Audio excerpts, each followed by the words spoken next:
সব জায়গায় সব কিছুই হচ্ছে। মানুষকে গাছ লাগানোর জন্য আপনার কি বার্তা দেবেন? দেখুন, কথা আছে, ঈশ্বরের ইচ্ছা তেমনি হবে যেমন চলবে তুমি, ফসল তোমার তেমনি হবে যেমন উর্বর জমি।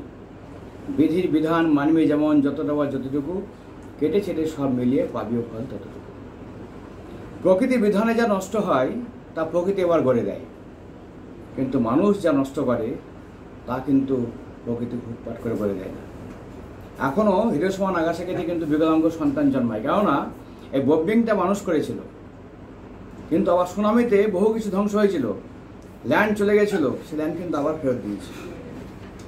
কাজে আমরা যদি প্রপারশনটা ঠিক না রাখি, মানুষ এবং গাছপালার যে আনুপাতিক হার থাকা প্রয়োজন, সেই গাছপালাকে যদি আমরা নষ্ট করি তো ভোগান্তি মতো হবেই। এখন হরিহম্মে খাবো, আগের সরকার গাছ লাগিয়ে গেছে, পরের সরকার কত কাটতে পারবে, পয়সা ইনকাম করবে, তাই করতে গিয়ে গ্লোবাল ওয়ার্মিং শুরু হয়েছে। ঠিক যেমন আজকে মশার উৎপাত থেকে বাঁচতে কামান রাখতে হচ্ছে।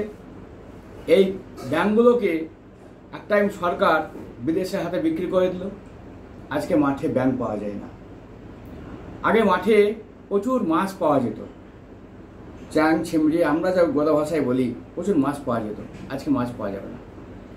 কাজেই ব্যবহার যে না জানা হয়, কম্পোনেন্টস কেমন, এলিমেন্টস কেমন, এডুকেশান যদি ঠিকভাবে না হয়, আর প্রকৃতির উপর যদি আঘাত আসতে থাকে মানুষের, প্রকৃতি কিন্তু তা চিরদিন বরদাস্ত করবে না।